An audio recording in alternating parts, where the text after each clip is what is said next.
Hello PSC കുട്ടീസിലേക്ക് എല്ലാവർക്കും സ്വാഗതം. സ്ഥിരം പരീക്ഷയ്ക്ക് ചോദിക്കുന്ന ചട്ടമ്പി സ്വാമികളുടെ പ്രധാനപ്പെട്ട കൃതികളെക്കുറിച്ച് പഠിക്കാം. വേദാധികാര നിരൂപണം, പ്രാചീന മലയാളം, ആദിഭാഷ, മോക്ഷപ്രദീപ ഖണ്ഡനം, ക്രിസ്തുമതചേതനം, ക്രിസ്തുമതസാരം, നിജാനന്ദ വിലാസം, പുനർജന്മ നിരൂപണം, അദ്വൈത ചിന്താപദ്ധതി, ജീവകാരുണ്യ നിരൂപണം, സർവമത സമാരസ്യം, ബ്രഹ്മതത്വ നിർഭാസം. ഇനി ഒരുപാട് കൃതികളുണ്ട്. ഏറ്റവും പ്രധാനപ്പെട്ടതാണ് എടുത്തിട്ടുള്ള. ഇതിൽ ഹൈലൈറ്റ് ചെയ്തിട്ടുള്ള ആദ്യത്തെ 3 കൃതികളാണ് ഏറ്റവും പ്രധാനം, സ്ഥിരം ചോദിച്ചിട്ടുള്ളത്. അതിൽ വേദാധികാര നിരൂപണം. വേദപഠനം ബ്രാഹ്മണരുടെ മാത്രം കുത്തകയല്ലെന്നും അത് എല്ലാ ഹിന്ദുക്കൾക്കും അവകാശപ്പെട്ടതാണെന്നും ശൂദ്രർക്കും വേദം പഠിക്കുന്നതിനുള്ള അവകാശമുണ്ടെന്നും ഒക്കെ വാദിച്ച ചട്ടമ്പി സ്വാമികളുടെ കൃതിയാണ് വേദാധികാര നിരൂപണം. അതുപോലെ വേദാധികാര നിരൂപണത്തെക്കുറിച്ച് വിവേകാനന്ദൻ അഭിപ്രായപ്പെട്ടത് തീ പോലുള്ള വാക്കുകൾ കത്തിപ്പോക്കാത്തത് ഭാഗ്യം എന്നാണ്. ഇനി പ്രാചീന മലയാളം. ചട്ടമ്പി സ്വാമികളുടെ ഏറ്റവും വലിയ കൃതിയാണ് പ്രാചീന മലയാളം. പ്രാചീന മലയാളത്തിൽ പരാമർശിക്കുന്നത് പരശുരാമൻ കേരളത്തെ ബ്രാഹ്മണർക്ക് ദാനമായി നൽകി എന്നുള്ള ഒരു ഐതിഹ്യമുണ്ട്. ആ ഐതിഹ്യത്തെ, ആ പുരാവൃത്തത്തെ ഖണ്ഡിക്കുന്ന ചട്ടമ്പി സ്വാമികളുടെ കൃതിയാണ് പ്രാചീന മലയാളം. ഈ അടുത്ത ആദിഭാഷ.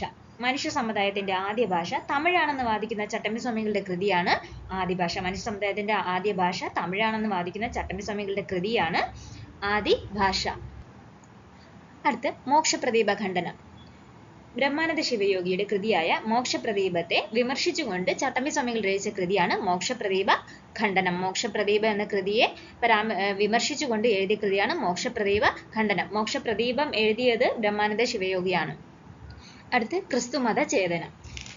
ക്രിസ്തീയ മിഷണറിമാരുടെ കേരളത്തിലെ പ്രവർത്തനങ്ങളെ ശക്തമായി എതിർക്കുകയും വിമർശിക്കുകയും ചെയ്ത ചട്ടമ്പി സ്വാമികളുടെ കൃതിയാണ് ക്രിസ്തുമത ചേതനം. ഇത് ഇത്രയാണ് ഏറ്റവും പ്രധാനം.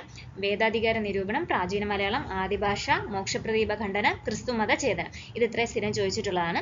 അതുപോലെ ചട്ടമ്പി സ്വാമി എഴുതിയ മറ്റൊരു കൃതിയാണ് ജീവകാരുണ്യ നിരൂപണം. അതിൽ നിന്ന് തന്നെ അടുത്തൊരു ക്വസ്റ്റ്യൻ പഠിക്കാം. ചട്ടമ്പി സ്വാമിയുടെ ജന്മദിനമായ ഓഗസ്റ്റ് 25 കേരളത്തിലെ ജീവകാരുണ്യ ദിനമായിട്ട് ആചരിക്കുന്നുണ്ട്. അപ്പോൾ ചട്ടമ്പി സ്വാമികളുടെ പ്രധാന കൃതികളാണ് വേദാധികാര നിരൂപണം, പ്രാചീന മലയാളം, ആദിഭാഷ, മോക്ഷപ്രദീപ ഖണ്ഡനം, ക്രിസ്തുമതചേതനം, ക്രിസ്തുമതസാരം, നിജാനന്ദ വിലാസം, പുനർജന്മ നിരൂപണം, അദ്വൈത ചിന്താപദ്ധതി, ജീവകാരുണ്യ നിരൂപണം, സർവമത സമാരസ്യം, ബ്രഹ്മതത്വ നിർഭാസം. Thank you.